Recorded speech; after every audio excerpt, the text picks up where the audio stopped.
encarcelado, Jesús vino a Galilea predicando el evangelio del reino de Dios, diciendo: el tiempo se ha cumplido y el reino de Dios se ha acercado a vosotros. Arrepentíos y creed en el evangelio. Padre celestial, aquí estoy delante de tu presencia, Señor. Te doy las gracias por permitirnos estar aquí para oír tu bendita y poderosa palabra, Señor. Tú conoces, Señor, la necesidad de cada hermano, de cada hermana. Te ruego por favor, Señor, que nos bendigas con esta palabra que permanece para siempre, Señor. Envía tu palabra a este lugar en el nombre de Jesús. Aleluya, gloria al Señor. Puede tomar asiento, hermano. Gracias a Dios por darnos esta oportunidad. Amén. Bueno, el día martes, ¿quiénes estuvieron aquí? Amén. ¿Se acuerdan de qué se trató el martes la palabra? Principios y valores. ¿Y de qué principios hablaron? Principios del cristiano, principios del hogar. Bueno, y valores. ¿Qué valores hay en el hogar? El televisor. Eso no es de valor. Bueno, un iPhone, ¿cierto? De los últimos también es un valor. A ver, ¿qué más valores hay en el hogar? El respeto. El respeto es un valor en el hogar. ¿Qué más? La obediencia de los hijos también es un valor, ¿cierto que sí? Bueno, gloria al Señor. Hoy vamos a hablar del reino de Dios en la familia. El reino de Dios en la familia. Alabanzas al nombre de Jesús. Bueno, Colombia un tiempo estuvo bajo el gobierno de un reino. El reino de España era quien gobernaba la Gran Colombia. La Gran Colombia se componía de varios países, entre ellos, por supuesto, Colombia, Venezuela, Ecuador, conformaban lo que era la Gran Colombia, y la corona de España pues regía sobre Colombia, hasta que aparecen estas figuras, estos llamados próceres, como lo son Simón Bolívar, el general Santander, y entonces vienen ellos a levantar una lucha contra el reino de España y se independiza. Esos tres países, como Ecuador, Venezuela, Colombia, Perú, forman una independencia de la corona de España. Pero a pesar de que nosotros los colombianos celebramos la independencia, realmente decir que Colombia es una patria ahora próspera y libre, pues no nos atrevemos tanto a decirlo, ¿cierto? Colombia siempre ha estado en conflicto, colombiano con colombiano, siempre matándose por el color azul, por el color rojo, y ahora por la derecha, por la izquierda, se aborrecen los colombianos unos a otros. Realmente es lamentable ver la anarquía que hay en muchos, más que todo en las nuevas generaciones que llaman la generación Z. La generación Z es de las últimas generaciones del año 2000 hacia atrás. Había una generación distinta. Del año 2000 hacia aquí tenemos la generación Z, ¿ya? Entonces esta generación no quiere que se le gobierne de ninguna clase, sino que ahora el 19 de octubre hay unas elecciones donde los jóvenes de 14 años hasta los 28 van a ejercer su derecho al voto, y serán los jóvenes los que empiecen a plantear el futuro de la nación. Pero ¿qué podemos esperar de un joven que ni cree ni teme al Señor de la gloria? ¿Qué podemos esperar de un joven que lo único que quiere es anarquía? Sabemos que cuentan que estos días estuvieron en el colegio de aquí de Colorado repartiendo preservativos, enseñándole a los niños que ya pueden practicar, tener relaciones sexuales con tal que usen un preservativo. Esas son lo que la palabra del Señor le dice Pablo a Timoteo, los tiempos que estamos viviendo. Vamos a leerlo en 2 de Timoteo capítulo 3. Vamos a ver la advertencia que había de Pablo para estos tiempos. 2 de Timoteo capítulo 3. Gloria al Señor.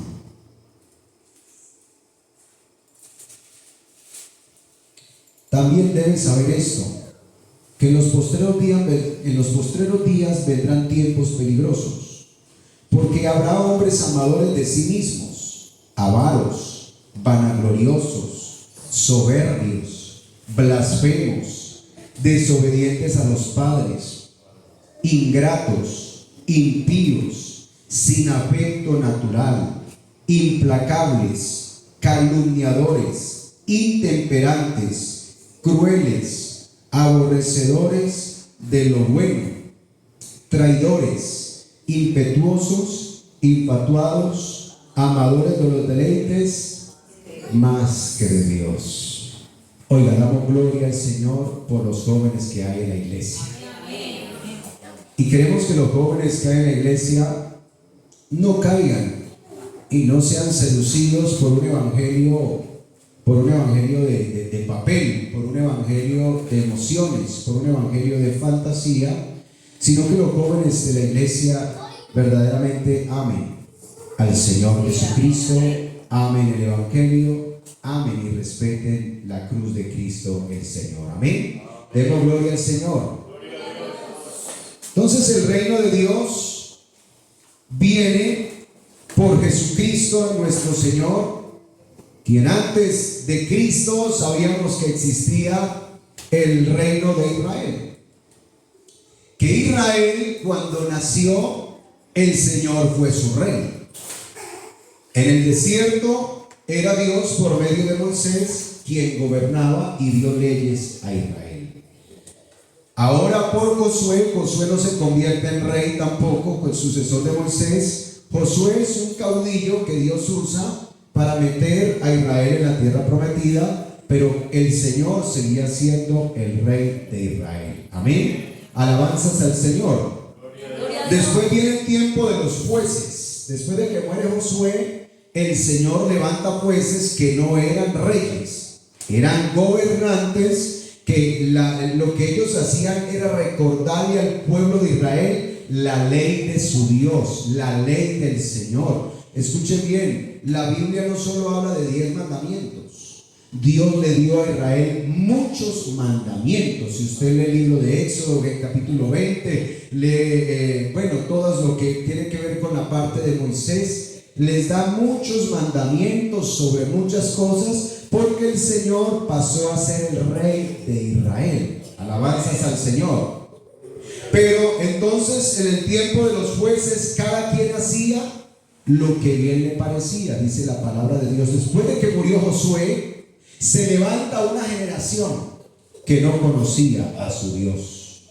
Oiga, anteriormente pues en las escuelas y colegios enseñaban catecismo, ¿cierto? Decía, a algunos les tocó aquí, otros éramos expulsados a la hora del catecismo por ser hijos de evangélicos, y gracias a Dios por eso.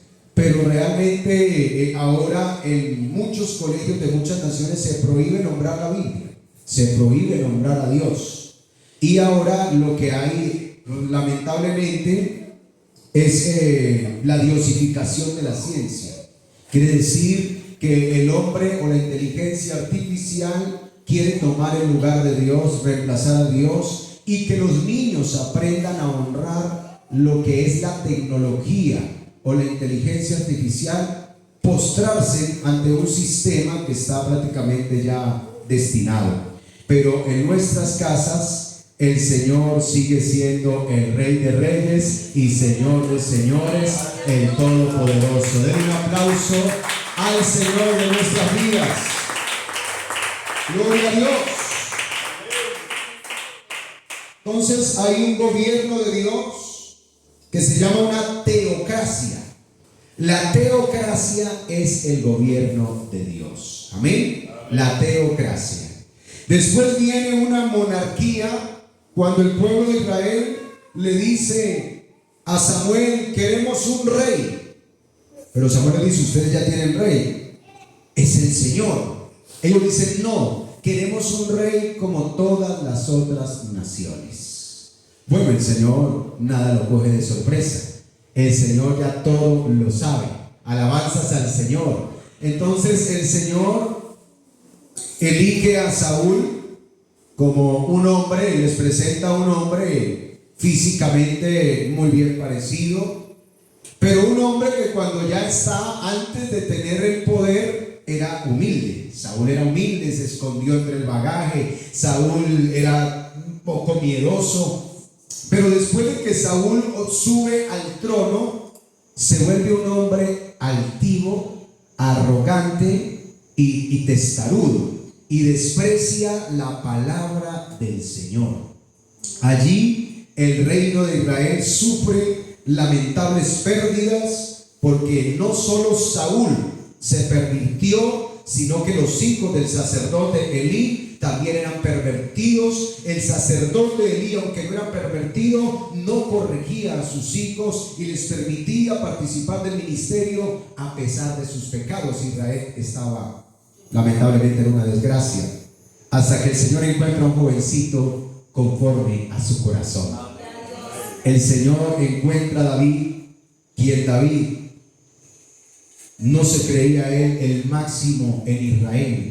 David sabía que sobre Israel estaba el león de la tribu de Judá, que él era el guardador, que él era el protector, y lo que Dios dijera, eso era lo que se iba a hacer en la nación de Israel. David no se enalteció su corazón lo que le pasó a Lucifer, lo que le pasó a Saúl, lo que le pasó a muchos que al tener poder se enalteció su corazón a causa de su hermosura. No, David se humilló bajo la poderosa mano del Señor, aleluya, y él enseñó al pueblo no como rey, sino como pastor. Oiga, David era un pastor de ovejas, pero ahora Dios lo pone a ser pastor y es llamado rey. Por algo, después de que pase la gran tribulación, el milenio, David será rey para Israel. Será un rey, un reino eterno para Israel. Esas son las promesas que vienen para el futuro. Dios escoge la figura de David y pone en él su espíritu para que sea rey eternamente para Israel. Pero gloria al Señor Jesucristo, que la iglesia tiene el privilegio de elegir un solo rey, no tres reyes, no dos reyes. Esta iglesia ha elegido al único y soberano Rey de Reyes, Rey de la Gloria, el que vino y se hizo hombre y murió por nosotros. Se llama Jesús de Nazaret. Es el Rey de nuestras vidas. Aleluya. Ahora, después de que Israel sufre, Israel es esparcido por toda la tierra cuando Salomón cayó en apostasía, y los hijos de Salomón lamentablemente se pervierten, y entonces tienen buenos y malos reyes Israel después de Salomón. Pero el justo vivirá por la fe. Escuche bien, hermano: bienaventurado el hombre que enseña a sus hijos la ley del Señor. Sabe que muchos hijos israelitas nacieron bajo reyes perversos, idólatras y paganos en Israel, como Acab, que era un rey perverso de Israel. Pero ¿qué guardó a muchos israelitas? Que sus padres le enseñaron la ley del Señor, a no doblar sus rodillas ante un ídolo, a no doblar sus rodillas ante las tentaciones. Hermano, muchos hombres en el tiempo de los reyes perversos guardaron su corazón, porque el justo vivirá por la fe. Aleluya. Cuando uno conoce esta palabra, cuando uno conoce a este Dios, hermano, puede venir quien sea, pero usted sigue con su mirada puesta en el Señor Jesucristo, sigue con su mirada puesta en el autor de la vida. Aleluya. Por eso la palabra del Señor sigue diciendo: instruye al niño en su camino. Amén. ¿Sabe? Hoy leí un artículo del maestro Eliseo Duarte, donde decía que ¿quién le enseña a sus hijos aquí a pecar? ¿Hay alguno aquí que se acuerda que le haya enseñado a su hijo a pecar? Uno no le enseña a su hijo a pecar, uno le enseña a hacer lo bueno, pero ellos solitos aprenden a pecar. Oiga, ¿cómo es la naturaleza humana? El padre, claro, hay muchos padres corrompidos, le enseñan malas palabras, le enseñan a ingerir licor, hay algunos padres que consumen alucinógenos, a los bebés les dan alucinógenos y los pervierten, pero realmente a un niño no hay que enseñarle a pecar. Puede ser el hijo del ministro más santo, pero ellos por naturaleza aprenden a pecar. Escuchen bien, nosotros quisiéramos que nuestros hijos nunca pecaran, porque nosotros los padres estamos bajo una obligación de amor a enseñarles a ellos el reino de Dios. Amén. Pero ellos solitos, por su naturaleza, porque dígame, ¿a qué edad se arrepiente un niño? ¿A qué edad nace de nuevo un niño? ¿Quién me puede decir aquí? Para entrar al reino de Dios hay que nacer de nuevo. Sí, amén, amén. Cuando ya tengo una conciencia. Bueno, hay que decirlo también, los niños son inocentes hasta que Dios determine que son inocentes. A uno le preguntan la edad. ¿Hasta qué edad es inocente un hombre? Eso solo lo sabe Dios, hermano. Sí, Amén. Solo lo sabe Dios. Si a los 5, si a los 7, si a los 9, si a los 12 ya corrompió su conciencia, y la Biblia dice que al cielo no entrará cosa inmunda. Por eso a uno le duele pensar que un niño sea condenado, pero Dios es justo y sabe poner a cada quien en el lugar que debe estar. Alabanzas al nombre del Señor. Entonces, instruye al niño en su camino. Segunda de Timoteo capítulo 3. Gloria al Señor. Vamos a leer el versículo 15. Estamos hablando del reino de Dios en el hogar. Gloria a Dios. Le dice Pablo a Timoteo: desde la niñez has sabido las sagradas escrituras.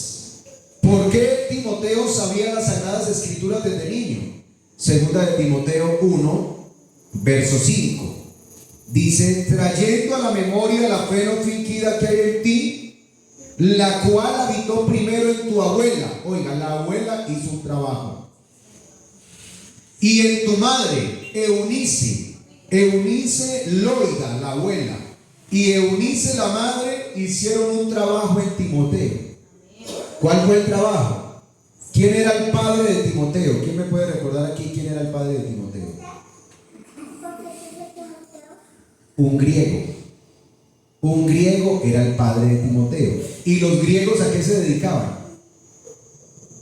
A la ciencia, al deporte, a la riqueza, a buscar lo desconocido. Esa era la tarea de los griegos. Si usted ve que Pablo va a Atenas, en Hechos 17, y en Atenas, capital de Grecia, se encuentra en el Areópago, que era un lugar de reunión donde hablaban de ciencia y de cosas desconocidas. Así que el padre de Timoteo tal vez no creía en la vida eterna. Ahí no aparece el nombre del papá de Timoteo, aparece la abuela y la mamá. Entonces mire, desde la niñez has sabido las sagradas escrituras. Alabanzas al nombre de Jesús. A muchos aquí les tocó vivir, o todos aquí caímos bajo el reino de las tinieblas en algún momento. ¿Hay alguno aquí que nunca haya pecado? Por cuanto todos pecaron y están destituidos de la gloria, del reino, de la presencia, de la santidad, de la magnificencia, de los tesoros, de la bondad, de la sabiduría. Fuimos expulsados de la gloria de Dios. Pero ahora Jesucristo aparece diciendo: vayan por todo el mundo y lleven este reino, este evangelio a todas las criaturas, a todas las familias, a todos los hogares, porque el Señor le dijo a Abraham: en ti serán benditas todas las familias de la tierra. Aleluya, porque el Dios de Abraham es mi Dios, el Señor de Abraham es mi Señor. El rey de Abraham es mi rey. Y yo creo que el suyo también en esta tarde. Si usted lo cree, denle un aplauso fuerte al Señor. Aleluya. Justificados pues por la fe, tenemos paz para con Dios. ¿Por medio de quién? Por medio de la sangre de nuestro Señor Jesucristo. Nosotros estábamos excluidos. Oiga, usted y yo teníamos en la frente una marca que decía condenados al infierno. Esa era la marca que usted ya teníamos, el 666, ya lo teníamos en la frente hace rato, desde que nacimos, prácticamente lo estaban condenando, hermano. Pero Jesucristo vino para que muriéramos al pecado, fuéramos sepultados en las aguas y resucitáramos para una vida nueva con Él, aleluya, para que Él se convirtiera entonces en el Rey de nuestras vidas. Mire, hermano, cuando alguien ignora el reino de Dios, vea.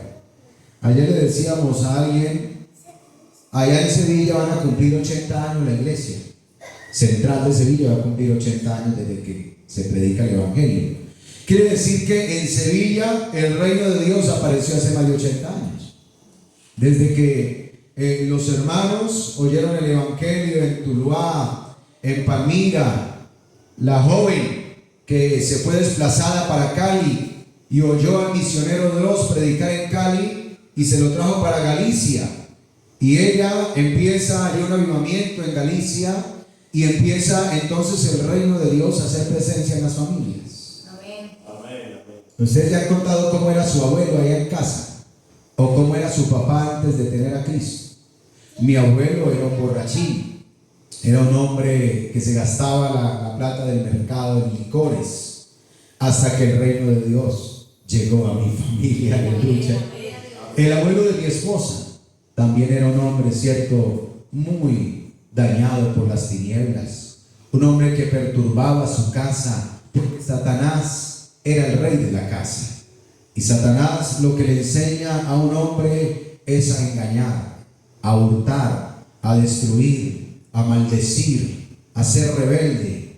Ahora los gobiernos lamentablemente felicitan a las juventudes rebeldes. Y prácticamente las juventudes rebeldes son las que tienen ahora muchas ayudas por ser rebeldes. Pero nosotros tenemos el reino de Dios entre nosotros, que nos enseña a ser obedientes a Jesucristo, a honrar a Jesucristo, a amar a Jesucristo, a respetar las autoridades, a respetar a nuestros mayores, a respetar a nuestro prójimo, sea quien sea. Amén. Mire, hermano, ahora muchos están odiando más a Israel. Ahora el antisemitismo está creciendo en todo el mundo. Por lo que está pasando con Israel en Gaza, el antisemitismo está creciendo.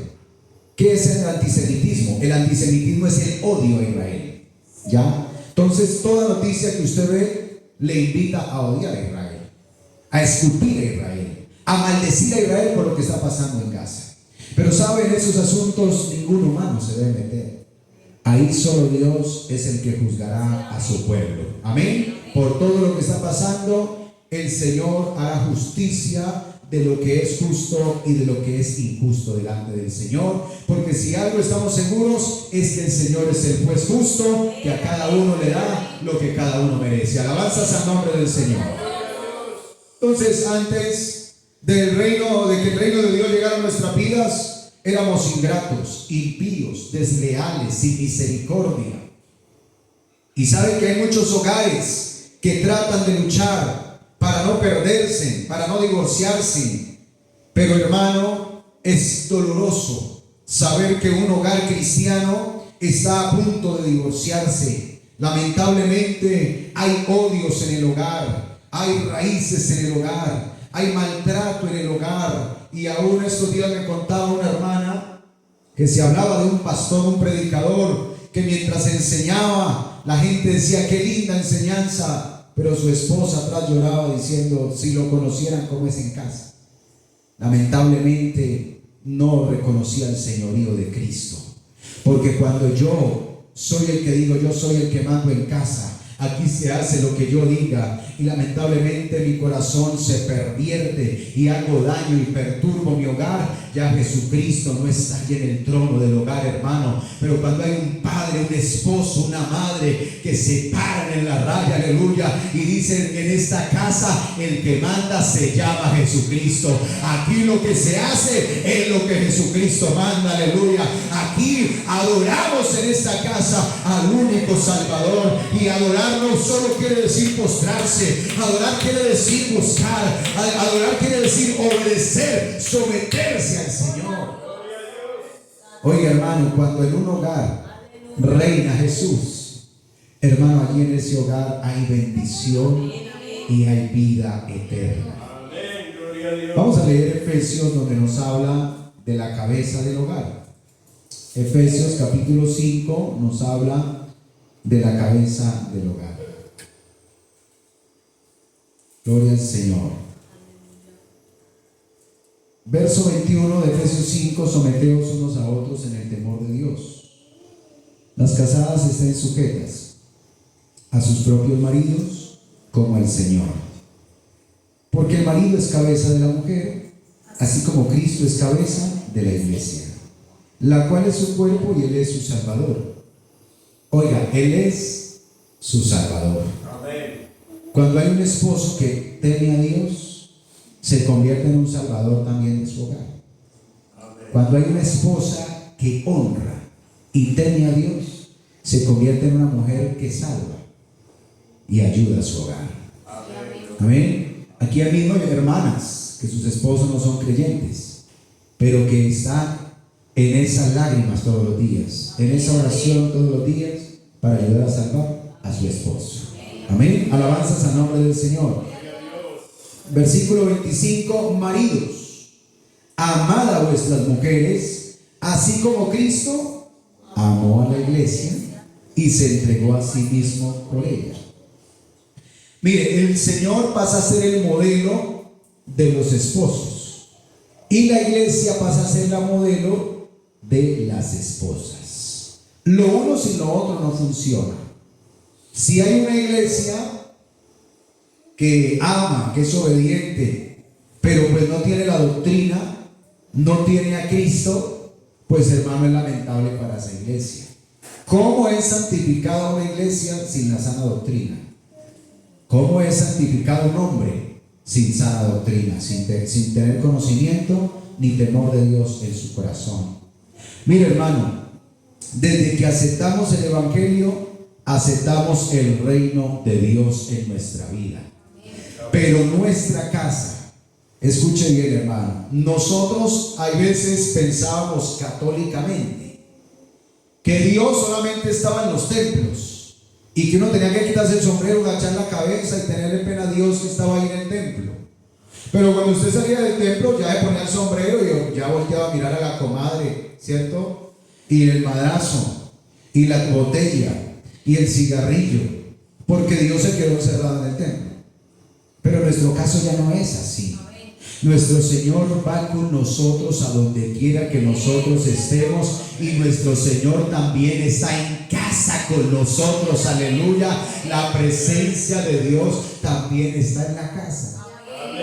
Si ustedes se acuerdan de un objeto que se llamaba la menorá, ¿algunos se acuerdan cuál era ese objeto en el pueblo de Israel? La menorá era una lámpara de 7 brazos. Esos 7 brazos representan los 7 espíritus de Dios. Esos 7 brazos representan la presencia de Dios. No que Dios tenga 7 espíritus, sino que Dios da espíritu de sabiduría, espíritu de poder. Ya, pero no voy a entrar en Apocalipsis ahorita, ni en escatología, ni en estos estudios profundos. Pero la menorá era una lámpara que arde con 7 brazos. Y esos brazos, esa lámpara representaba la presencia de Dios en Israel. Y si usted va a la casa de un judío, que sea un judío temeroso de Dios, encontrará la lámpara con los 7 brazos. La lámpara representa la presencia del Señor. Si usted tiene la presencia de Dios en su casa habrá gozo, habrá paz, habrá seguridad. Pero si la presencia de Dios solamente es una lámpara, pero que no arde, que está apagada, La lámpara representa la religión o el evangelio, la iglesia. Pero si esa lámpara no arde con un aceite puro y exquisito y fragante, hermano, no sirve de nada. Ustedes se dan cuenta que en los tiempos de Samuel las lámparas eran apagadas en la noche. Y la orden de Dios para Moisés es que la lámpara nunca se apagaría. ¿Ya? Pero como en Israel estaba cayendo en apostasía en tiempos de Samuel, no había aceite para la lámpara por la noche. Eso quiere decir que cuando uno ignora la presencia de Dios en casa, el enemigo aprovecha bien esa parte, hermano. Pero cuando usted y yo respetamos el reino de Dios en casa, hermano, habrá seguridad y prosperidad para el hogar. Alabanzas al Señor. Por eso ahora leíamos en Salmo 127: si Jehová no edificare la casa, en vano trabajan los que la edifican. Si Jehová no es el que guarda la ciudad, mi casa, mis hijos, mi matrimonio, si Jehová no es quien lo guarda, en vano vela la guardia. Pero si el Señor es el león de la tribu de Judá en mi casa, no habrá fieras, no habrá hienas, no habrá diablo ni demonios que puedan dañar nuestros hogares, cuando en nuestras casas se le da la honra, el honor y la gloria al único soberano, a Jesucristo nuestro Dios. Aleluya. Cuando enseñamos a nuestros hijos a honrar al Rey de Reyes. Oiga, hermano, aunque usted no lo crea, usted y yo nos sentamos a ver una película y el Señor está en casa mientras vemos la película. Mientras que tú y yo entramos un rato a ver el Facebook por ahí, el Señor, el Rey, está en la casa. ¿Y qué dice el texto? No contristéis al Espíritu Santo, que es la presencia de Dios en casa. ¿Qué es contristar? Contristar es que el Espíritu Santo, cuando no le agrada algo, pues deja la casa. Y cuando el Espíritu Santo deja la casa, pues vienen otros espíritus a aprovechar el vacío. Y es cuando nos mordemos unos a otros. Cuando está la mujer por coger con el bolenillo y darle al hombre en la cabeza. Ahí es cuando lamentablemente nos hacemos daño. Cuando el Espíritu Santo no gobierna el hogar, entonces vienen los problemas y las situaciones. Por eso toda esposa, antes de preocuparse porque el hombre le llene la nevera de remesa, preocúpese por ver a su esposo buscando el rostro del Señor. Preocúpese por ver a su esposo leyendo la palabra de Dios. Preocúpese por ver a su esposo con la frente en el piso diciéndole: Señor, moldéame para ser un buen esposo, moldéame para ser un buen padre. Cuando una esposa temerosa de Dios ve eso, levanta sus manos y le da la gloria al Señor, porque ese esposo está honrando a Dios en el hogar. Cuando la esposa honra a Dios, honra a su marido, honra a sus hijos, honra a su hogar. Pero cuando la esposa se le olvida que Dios es el Rey del hogar, puede cometer muchos errores y hacer daño en el hogar. Pero Dios en esta noche quiere recordarnos que lo que nos conviene es la santidad en nuestra casa. La santidad conviene a tu casa, oh hermano. Porque si hay santidad, la santidad no es un acto para un resultado. La santidad es el resultado de la obediencia, de la adoración, de la entrega, de ese culto personal que usted rinde a Dios en su casa. Hay veces hacemos devocionales con nuestros hijos. Hay veces nuestros hijos, como los hijos de Job, pueden deshonrar a Dios. Escuche bien, usted y yo como padres podemos ser santos, pero damos la espalda y nuestros hijos ofenden al Señor. ¿Para qué? Entonces, ¿qué se puede hacer para que la presencia de Dios permanezca en casa, aunque nuestros hijos deshonren a Dios a nuestras espaldas? Es ahí cuando entra el sacerdocio de un padre o de una madre. El sacerdocio es el que ofrece sacrificios por la casa. Como el sumo sacerdote entraba una vez al año para presentar sacrificio por Israel, el padre de familia, la madre de familia, entra al lugar santísimo de Dios para pedir misericordia para esa casa, para pedir de Dios favor para esa casa, para pedir perdón de Dios para esa casa, porque a ninguno de nosotros nos conviene la ausencia de Dios en la casa. Escuche bien, hermano. En la casa puede faltar la carne, puede faltar el arroz, puede faltar el agua, puede faltar la salud, pero si Dios está ahí, estará llena nuestra casa. Absolutamente nada nos faltará. Si el pastor de nuestras vidas, si el Señor de nuestras vidas mora en esta casa, lo tendremos todo con Él. Ríndale el aplauso al Señor en esta noche.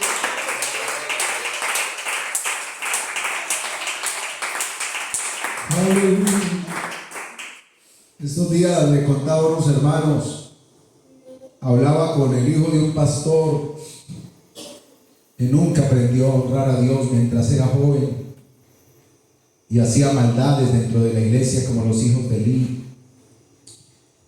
Y eso es muy peligroso, porque la palabra del Señor dice que el Señor no dejará sin castigo al que lo deshonre. El que honra a Dios, Dios lo honra. Pero el que deshonre a Dios, Dios también lo deshonrará a él. ¿Qué es deshonrar cuando Dios deshonra? Cuando Dios deshonra no es que Dios se quite la correa y te agarre el látigo. Cuando Dios dice que no honra a la persona es porque no tiene la protección de Dios. Y cuando una persona no tiene la protección de Dios, pues vienen muchos males para su vida. Y cuando una persona está pasando por males, ahí sí busca a Dios y lo quiere honrar, ¿cierto? Pero eso no es lo que Dios quiere. Dios quiere que lo honremos a Él en todo momento, en todo lugar. Esposos, miremos a Cristo como nuestro modelo a seguir, como el Rey de nuestras casas. Sometámonos bajo la poderosa mano de Él. Esposas, honren a Cristo el Señor. Esposas, reconozcan que mientras que su esposo va a trabajar, usted queda en el hogar brindando una fragancia de adoración a Cristo que está presente y también está guardando a tu esposo en el trabajo. Hijos que están aquí, si ustedes ignoran la presencia de Dios en el hogar y lo deshonran, seguramente habrá dificultades para sus vidas, porque el padre no cargará los pecados del hijo, ni el hijo cargará con los pecados del padre. Cada quien cargará con su propio pecado. Así lo dice la palabra del Señor. Así que vamos a orar, hermano, esté de pie por favor, y vamos a una vez más a decir al Señor que de corazón aceptamos su reinado en nuestras vidas y su reino en nuestras casas.